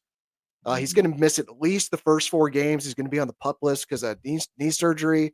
So I think this could go really sideways on them early, and I just don't know. I need to see them without Duval and see if they can put this together under another OC. So lean on the under 9.5. This team and Todd Bowles is an absolute fraud of a coach, too. Get the hell out of here, Todd Bowles. You don't know how to manage nothing offensively. This team reminds me of the Bengals last year. I think they do start out a little slow, but I think by the end of the year, they can rattle off 9 wins. Can they get the 10? I don't know. It's going to be close. How about the Atlanta Falcons? They're number 7.5, but the over's at -140. The under's at +115. Man, I really want to bet this, but I got burned by the Falcons last year on them. I think I had them winning the division, and that looked good for a long time, and then the Bucks passed them up late. I'm just going to lean over here, but I love Penix. But I think he's going to be really fun to watch, and I think Drake London is in for a huge season. Tito, we talked about this on our player prop show. The last 3 games of the year, last season, when Penix took over QB, Drake London had an average per game of 13 targets, 7 catches, and 117 yards. That was his average game. So I don't think I'm going to bet this. It's a lean on the over 7.5. I think instead of the win total, I might just run it back because I enjoy pain. I think I might just sprinkle them to win the division at +250. The Atlanta Falcons. Tito, what say you here? Well, this is where my best bet is right here. I'm a huge old fan of Michael Penix. They got rid of that fraud of a coach, Arthur Smith. What an absolute dumpster fire that guy was. Finally got rid of his ass. He totally ruined. Who was that tight end that they had that he absolutely ruined? I forget. He's the guy from Florida, Kyle Pitts. They ruined him. So big whoop to him. But I'm absolutely with you. I think Drake London's going to have a huge year. I love me some Michael Penix. I think they're going to win the division. That's where I think this is going. Sneaker NFC play here for the Atlanta Falcons to make the Super Bowl, daddy. That's what Tito's calling right now, babe. Woo! So me and Tito are going to ride or die on the Falcons win the division. I don't know about this. Shawn, please tell me you don't agree because I don't want to bet this. Yeah, I don't agree. I think they're right at 6-7 win team. Rookie quarterback. I think last year down the stretch. Not a rookie. Well, he's a rookie to me. He only made a few starts, and I think down the stretch there, they were kind of cupcake teams, weren't they? It was kind of if you got last year's schedule. But also, I don't like to bet on a team that's having their bye in week 5. That's a long, long stretch with no byes, through the season. And you got Buffalo on there. You got San Fran. I don't know. I don't buy it. I think I would lean under. All right, you talked me out of it. I'm going to avoid the pain and pass on betting the Falcons. Carolina Panthers, their number is set at 6.5. The over's -130, under +110.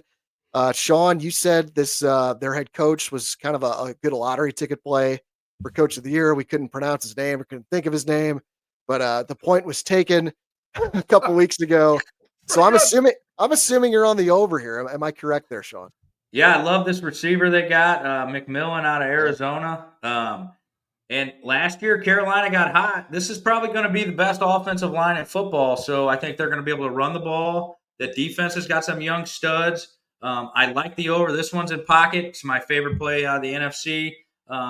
Can they beat Jacksonville? Yes. Arizona? Yes. Atlanta? Yes. New England? Yes. Miami? Yes. There's 5 games I think they can win. Do they win all those? Probably not. But I would take 3 out of 2 in that run. So that's why I like this. I think the schedule is pretty favorable for them. You got New Orleans in there. I think they're a dumpster fire. Seattle's going to be a bad team. The Jets, a bad team. I just see enough wins on a team that's up and coming. I think everyone gave up on Bryce Young too early, and he still can ball. I think he's a pretty good player. Yeah, I agree. You convinced me. Like, I looked a little more into this and preparing for this show because I know you had mentioned how you really like their head coach this year. I see where you're coming from on this big time. So I'm going to upgrade this from a lean to a bet on the over 6.5. Like, they were terrible early last season. They were 1-7. They were getting blown out like just about every game. I think everyone just kind of wrote them off. But you're right. Like, the last 9 games, they were much better. They went 4-5. Schedule does not look difficult. You're right. I saw they do not face a team that made the playoffs last year until week 8. So I think they can kind of carry that over, get off to a really good start. Last to first. This could be every year you see it from worst to first. This could be one of the teams. I'm going to bet on them to win the division too. I love it. Tito, join us, brother. I know you want to. No, definitely not. I don't want to. What an absolute fraud of a franchise, the Carolina Panthers. You said they were pretty good. They went 4-5 to end the season. That's pretty good. That's below 500. Now, betting wise, I guess your logic makes sense, but a big one. They're not a last or first type of team like Atlanta is, Daddy. You just see you over there shaking your head, think I'm absolutely outside my mind. But no, big woof to who's the quarterback? I don't even know. What a fraud of a quarterback. Bryce Young. I give me Michael Penix all day and every day and twice on Sunday, Jack. I just think I think the schedule's favorable. They won, 5 games last year, and I see a team on the uprise. This is going to be the best offensive line in football. They're going to be dominant. They're going to be able to run the ball. I think it's going to be I think it's going to be a good betting team. I think we're going to get the best of numbers with betting because, Tito's more of a Joe Public. He thinks they suck. They're terrible. We're going to get some good numbers. We're going to cash bets on Carolina. Let's talk about it. It's a really good play. And anytime that Shawn talks about line play like he does, it gets me really, really nervous. I'm sweating bullets. You see that little sweat going on right there? Man, anytime he starts talking about offensive linemen, Well, Tito thinks the Panthers are terrible. I think we know the New Orleans Saints are terrible. I just don't think there's much. I don't think there's much disagreement out there in the market. I find this really interesting. So their win total on DraftKings, like the tightest splits, were where the number was 5.5, but the under was -165.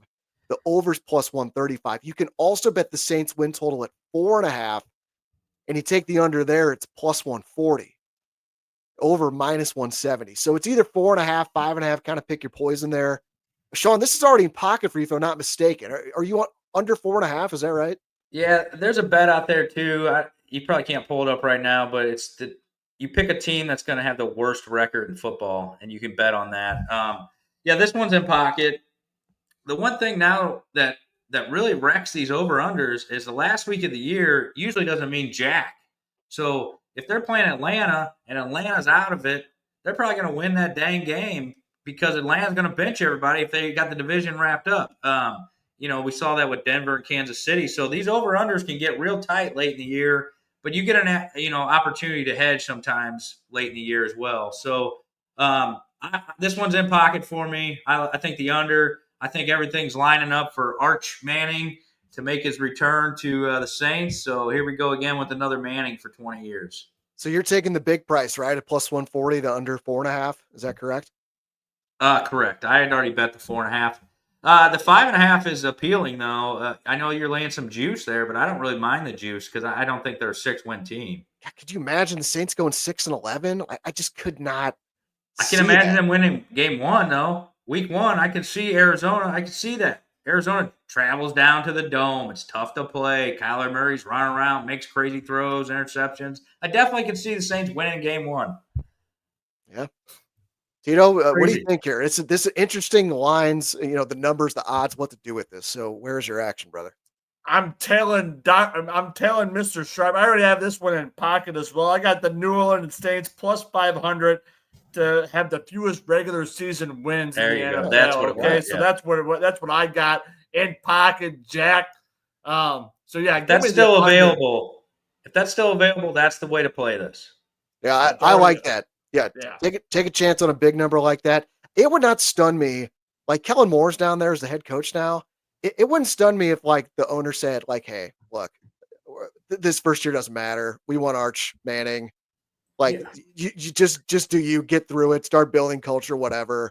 But I think this could be like a 1-win team. Yeah, I would not be surprised whatsoever if we see that. I mean, don't you think, Tito, that it makes sense for Arch Manning to end up in the Saints? I mean, oh yeah, that's NFL logic written all over it, Jack. That's a what it's all storyline. about. Yeah, absolutely. Right. Yeah, yeah. Triple H is writing these storylines now. That's right. Pretty good. One more division to cover, the NFC West, and another polarizing one. Man, this NFC is a lot of hot topics. Let's start with the Niners. This is very interesting to me because they have the easiest schedule in the NFL based on last season's records again.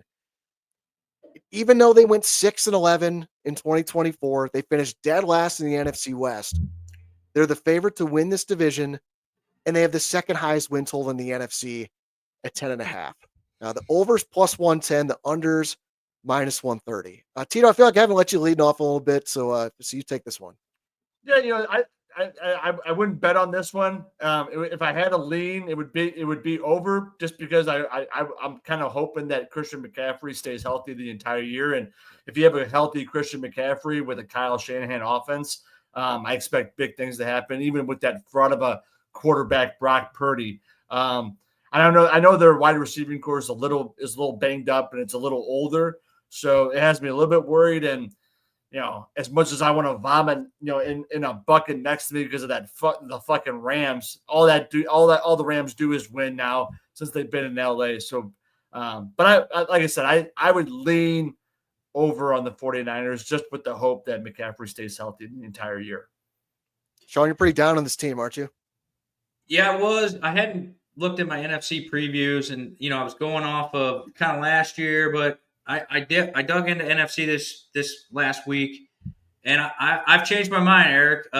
It's an easy schedule. They brought in Robert Saleh as their defensive coordinator, and we all know what he does with that defense. We've seen it year in and year out. They won 6 games last year. This could be another worst to first team. Definitely can see it. Pretty favorable schedule here. And you know how Shanahan, he can run the ball 35 times and get some of these wins done, So I think this one's going to be in pocket for me too, Eric. I'll take the over. Yeah, I'm there too. And I just think last year was probably a fluke because this has been one of the best teams in the NFL for the last 5 seasons. The McCaffrey stuff, like no one saw that coming early on. Like he was still the number 1 pick in fantasy drafts last year. We drafted like what, 2 days before the season, 3 days before the season, then it comes out and he only plays like what, 4 games last year. Achilles tendonitis. That's the one. That's a big injury. The Achilles tendonitis that slows you down. Yeah, I just think like I'm gonna bet the over 2, especially because I'm getting plus money here. Yeah. What would I say? Plus 110. Yeah, but I still think almost the best way to do this, if you don't want to do the win total, I would I have this sprinkled. Tito, I think you mentioned this as well. Christian McCaffrey, Offensive Player of the Year, at plus 2,200.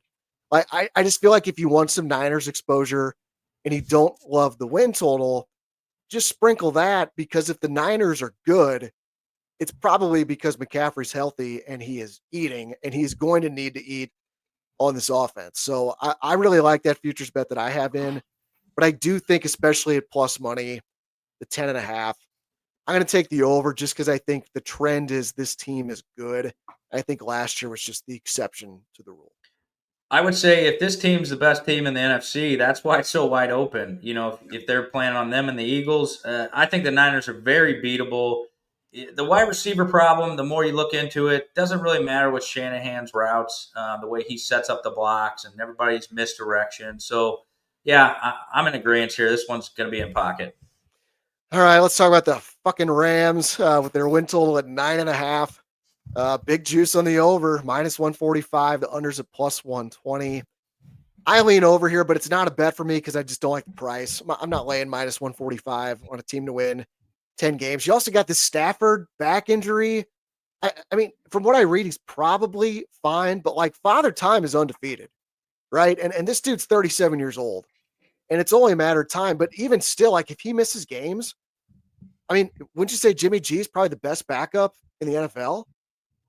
Who's better? I can't think of anyone off the top of my head. Maybe I'm forgetting. Remember what Adam said about him? I got to get the fuck out of here when he was with Vegas and Jimmy G was his quarterback. Oh God, that's right. And Adams is on the Rams. Yeah. Oh God. Yeah, I think Stafford's gonna be out there. I read something yesterday that if they had a game today, that he would have played. And this dude's like as tough as they come. And I think the Rams. I mean, they're a smart. Demoff is not. Kroenke's not. McVay is smart as hell. They struck gold with this dude. I just think he's awesome. They were super close to knocking off the Eagles last year in that divisional game. So lean over on the Rams for me, but there's no way I'm betting these assholes. No way. Yeah, Micah Parsons, there was a little tweet out. Aaron Donald said if he ends up in L.A., Donald will come out of retirement and play for the Rams this year. God. So then we'd be hammering the over for sure. Pretty good. You want to think, Tito says things that make him sick. The St. Louis Rams fans make me sick. They're still in St. Louis rooting on the L.A. Rams. They make me want to vomit. That's like if Tito was sleeping with my wife and I was cheering him on in L.A. and I'm like, yeah, go ahead and sleep with my wife. It makes me sick to my stomach, these St. Louis Rams fans that are still fans. Grow up. Just acknowledge your team effed you and left you. She cheated on you and left. Peace out. Forget about her. Yeah, give me the lean on the over. I do think Stafford plays, and I think they're just a smart franchise. McVay knows how to coach his butt off, so I would lean over, but no play, no official play. Tito, you got to go ahead and snag that clip because I'm pretty sure Shawn said the phrase, "Go ahead and sleep with my wife." Snag that for me, Tito, will you? Pretty good. Yeah, no, this is an absolute dumpster fire. Hey, kudos to Kyron Williams, the Vianney guy, for getting paid by Stan Kroenke. At least someone from St. Louis. Yeah, at least someone from St. Louis is getting some money from him that's not going to waste. Stay the hell away from this Rams win total. Big woof. Less need that flowing locks and Sean McVay getting his fucking haircut every hour on the hour. Big woof. So get the fuck out of here, Kroenke and the LA Rams. And you're right, Fish. Mr. Sharp is spot on once again, folks. These absolute frauds of fans. I live in St. Louis and I grew up a Rams fan. Get the fuck out of here. You're such a cuck. What an absolute fraud of a fan. Whoa. We know a couple of those guys, and I'm looking right at you, and Tito's going to be putting his finger in your chest every time that I get a text message saying, I still love the Rams. I just don't like the personnel. I like the personnel. Big wolf. Get the hell out of here. Yeah, the big talking point for the Rams fans were, well, we drafted all these players, so I got to keep rooting. They're gone now, brother. They're gone. They're all gone. They're all gone. Let's talk about a happier topic for you, Tito. Your boy Kyler Murray and the Arizona Cardinals. Their win total set at 8.5, over minus 115, under minus 105. Tito, I know you love Kyler. Where are you going here? I do love Kyler, and I think that this second year with Marvin Harrison Jr. is going to be another really outstanding year for both of those guys fantasy-wise. So I'm optimistic about them personally, but this franchise is also a little bit of a laughing stock. I mean, I don't know the last time that you've had a top-tier quarterback and you're just wasting the years with subpar management. So I would stay away from this. If I had a lean, I would probably go under on this one just because of the division they're in and the AFC. Maybe it's time for Kyler to get hurt too. I don't know. All right, we got a quick little lag in your video there. Hopefully it resolves itself here shortly. Shawn, what do you got on the Cardinals? Yeah, Kyler Murray's been in the league 6 years. This is his 7th year. He's never thrown 27 touchdown passes in one single season, but Aaron Rodgers did that last year, and he was washed. So remember these points I'm making here. The media lies to you. He had 21 touchdowns, 11 picks. 21 touchdown passes, 11 picks. I'm just not a big How fan many of rushing Kyler touchdowns, jackass? He had 5, so he had 26 total. Yeah, I'm just not a big fan of Kyler Murray. He's an incredible talent, but he can't read the defense. He's got the happy feet. He starts moving way too quick in the pocket, and it breaks down your whole game plan as offensive coordinator. That's why old Kingsbury, he went to a remote island for 1 year to get away. I remember him talking about that because this guy, I mean, he knew what he had, and Murray just wouldn't help him out. So I'm not a fan of Murray. I'm taking the under. I love watching Kyler Murray scramble because he looks like a kid that got in trouble and his mom's like on her way to come beat his ass. And he's just running around trying to stay away from her. He's electric. Oh God, I love it. I think this number's right. It's just a lean on the under for me. I think of all the teams we're talking about, this is the one I have the least opinion about. But I will say, I'll remind people who didn't watch. This is actually, I've thought about this. This is my favorite season-long player prop is James Conner to go under 925.5 rushing yards. That's in pocket for me. That's just fading a player coming off a career year. So I think he's going to have some injury issues this year. I'm not necessarily sure that hurts the Cardinals that much because they have a pretty capable backup in Benson. But I love that Conner play. All right, let's talk about the last one. The Seattle Seahawks. Their total is set at 8.5. Overs plus 115. The under is minus 140. Shawn, you've referenced the Seahawks a couple times in the show, so you go ahead and kick us off here. Yeah, maybe my second favorite bet of the year, taking the under here. This one's in pocket. I don't believe in Sam Darnold. I think he was in the perfect situation last year. This offensive line is not going to be very good. This defense is not going to be very good. I love the under here. I think they're more like a 6-win team, not an 8.5. So that's where I'm at, and it's a play. Complete agreement for me. So you're good with laying the minus 140. I mean, I think I'm gonna wait. I'm gonna wait for a better number, but I will be firing on those. I think it comes down then. They look impressive tonight as we're recording this Thursday night. They're beating the Raiders 16-10 late in the third quarter. And Gino started, Genty started, Pete Carroll. I was a Genty got 3 rushes. I mean, yeah. I thought. Listen, Pete Carroll's not in Seattle anymore, jackass. No, he's we're not talking about Raiders. The Oakland Raiders. We're talking about the fucking Vegas played Seattle. It was Pete Carroll. It was Pete Carroll and Gino coming back to Seattle. They were getting there. I guess they got cheered. I don't know. But what I'm saying is, and maybe this is going to be good if I'm going to Illinois tomorrow, because I love the under on the Seahawks. I think the perception of them is going to go up after they beat at least performed impressively against the Raiders. And I'm like, it's Gino and Genty. And I don't know, maybe we get this down to minus 130. I hope so. I would just quote the great Allen Iverson. We're talking about practice. This is practice for these guys. I also saw, I didn't even realize this, that Cooper Kupp is on the Seahawks now. Yeah. This dude is washed, man. Like the Rams, talk about McVay, again, maybe it's not fucking them offer. Fuck that guy. Snead? But the Rams, Snead, yeah. The Rams couldn't find a trade partner for Kupp, so they just cut him. And the Seahawks this is like the Seahawks taking sloppy seconds from the Rams. Just like picking up their scraps. Like, I don't like this team. I hate the quarterback. Like Darnold, we saw him turn into a pumpkin at the end of last season. I think I agree, Shawn. 6 wins is what I had picked out. Yeah. So this is definitely going to be a bet for me. Probably I might just wait on the price, see if I get something better than minus 140. But could I see San Francisco losing week 1 in Seattle? Yes, I could, because they always play each other tough. I do have, if I'm not mistaken, I think I have 3-3 in the division projected for all 4 of these teams. Because I know they just beat each other up. Tito, is this unanimous on the Seahawks? Yeah, absolutely. Yeah, I'm not a fan of Sam Darnold in Seattle. Who's he going to throw to? Is Tyler Lockett going to wheel his ass out there and catch the ball? They got Nick Jigba. He's good. Jigba. He's good. They got Cooper Kupp. Tyler Lockett left and went to Tennessee. Okay. Where did he go? Yeah. Where did he go? He went somewhere, and I thought it was kind of interesting because I was looking at him as a late round fantasy guy. Yeah. Well, anyway, you got the Tyler Nick Jigby. I know that guy. I had that guy last year, I think, on fantasy. So yeah, typically after that guy. That guy's a rock star. He's a prime time player. But no, go with the under on 8.5 wins.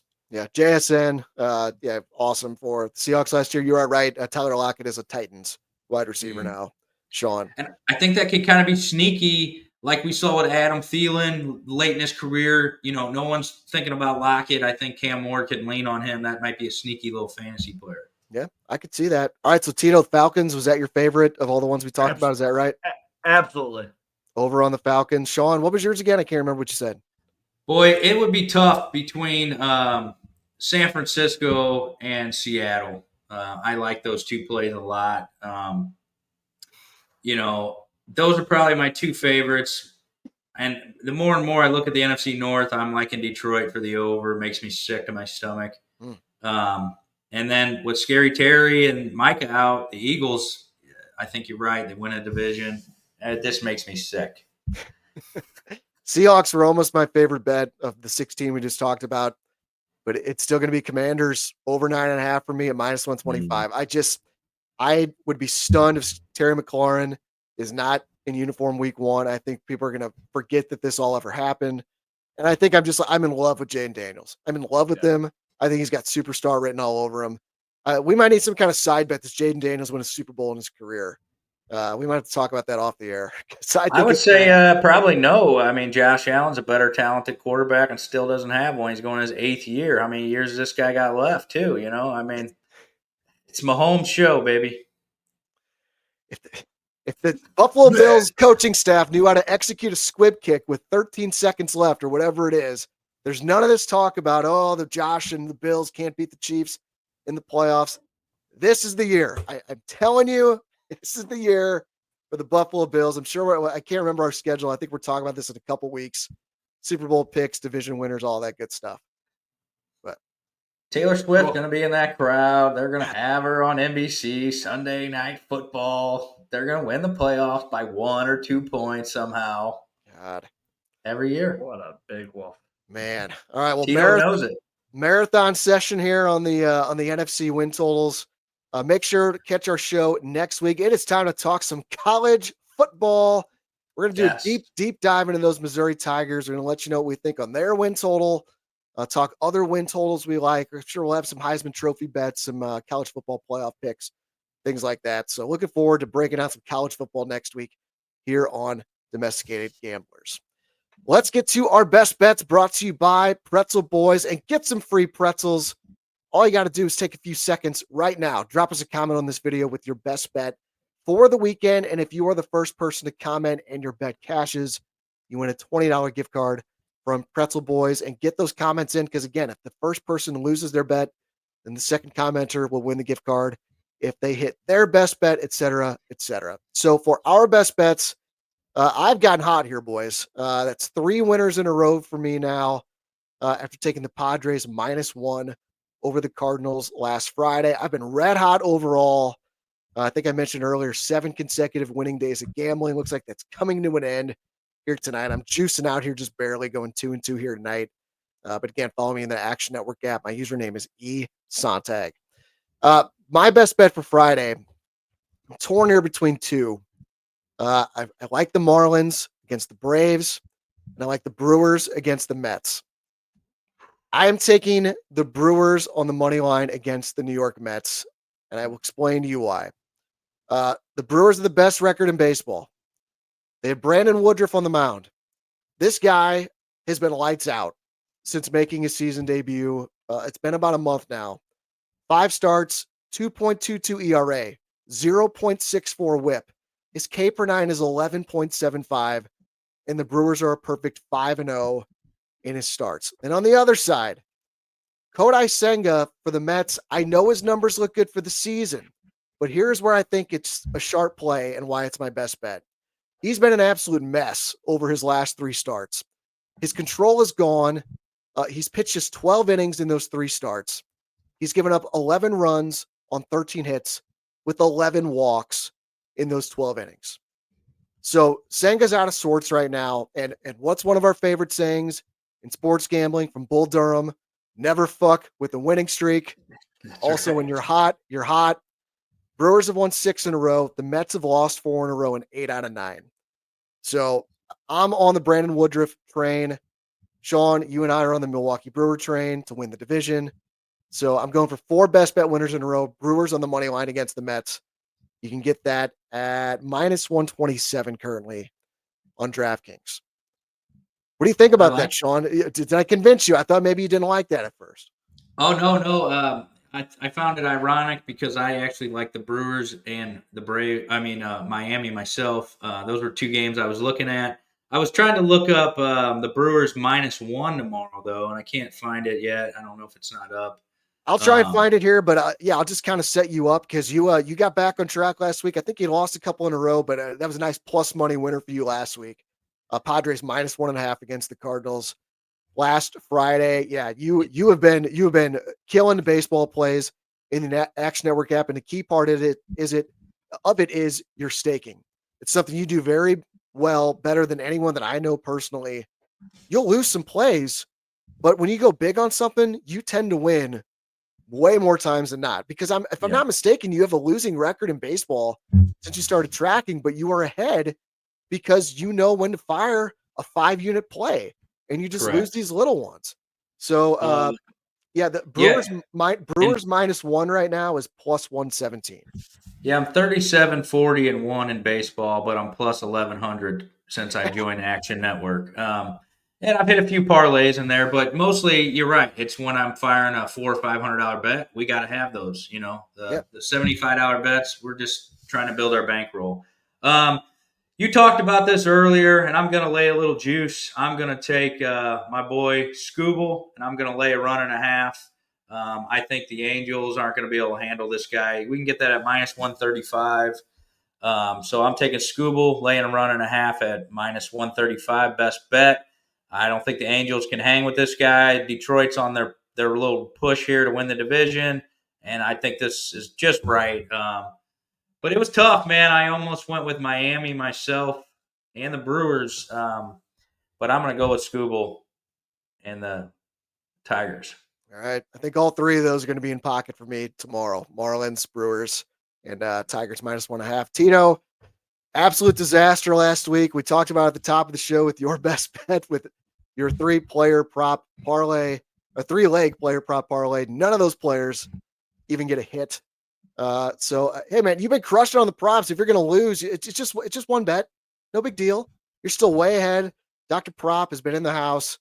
So Tito, where are you going for your best bet this week? Yeah, what a big whoop. I'm never betting a fucking parlay ever again in my life. I'll tell you that right now. So I'm going to go back to my single prop, player prop, whatever the fuck you call it.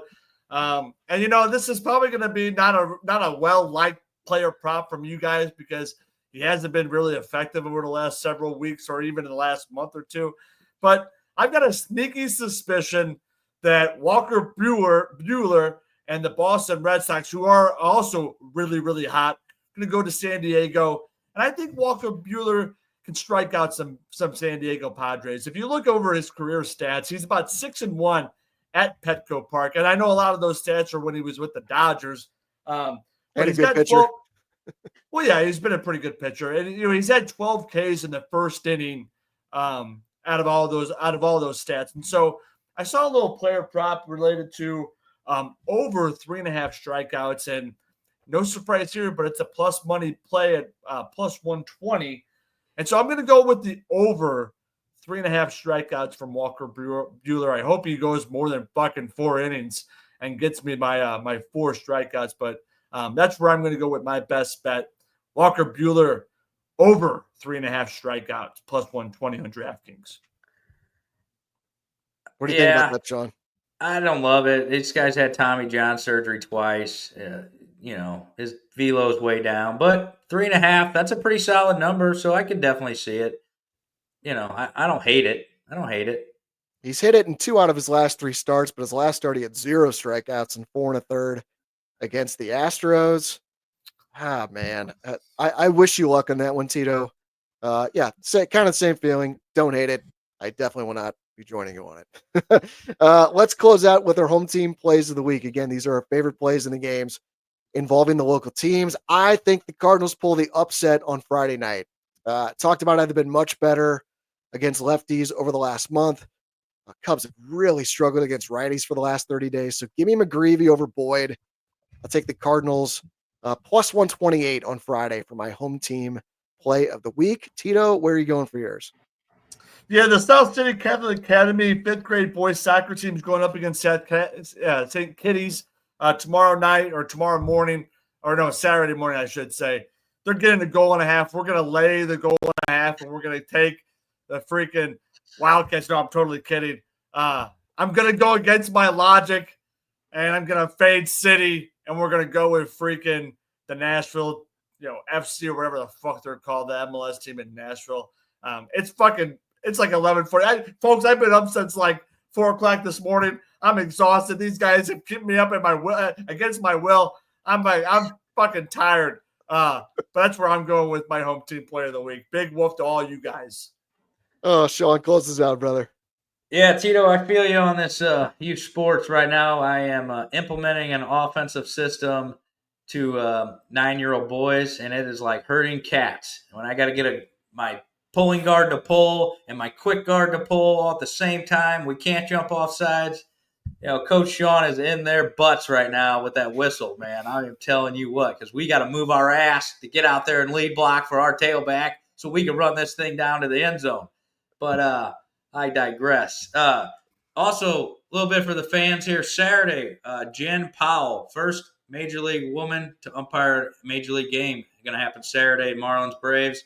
So kudos to her. I'm going to just take the St. Louis Cardinals to win the series. That's my hometown play. I think Eric's convinced me on the Cardinals with the matchups against the lefty. We have been better, and I think it comes down to Sunday, and Sonny Gray puts on a show, and I the boys are going to want to beat the Cubs for sure. Yep, they'll be up for it. Should be a lot of blue in the stands this weekend at Busch Stadium. But looking forward to it. I've been enjoying watching this team. I'll be there Saturday. All right. Fox game. Looking forward to that. All right, Tito, you can go to bed, brother. That's going to do it for the show here tonight. Hit the like button and subscribe to the STL Sports Central YouTube channel. And again, leave a comment here with your best bet for a chance to win a $20 gift card to Pretzel Boys. Also, you can email us with anything you want to talk about on the show. We're happy to discuss it. You can reach us at domesticatedgamblers@gmail.com. And if you are watching this, I'm telling you right now, you will not regret this. Get a quote from James Carlton with State Farm Insurance. Again, I got an extra $800 in my pocket this year because I made the switch to James for my home and auto policy. So see what he can do for you. Click the link in the YouTube description to go to carltoninsurance.net or give him a call at 314-961-4800. For Shawn, for Tito, I am Eric. This has been Domesticated Gamblers here on STL Sports Central, presented by DraftKings. The crown is yours. Thanks for watching, guys, and we will see you next Friday. Yep, keep cashing these bets.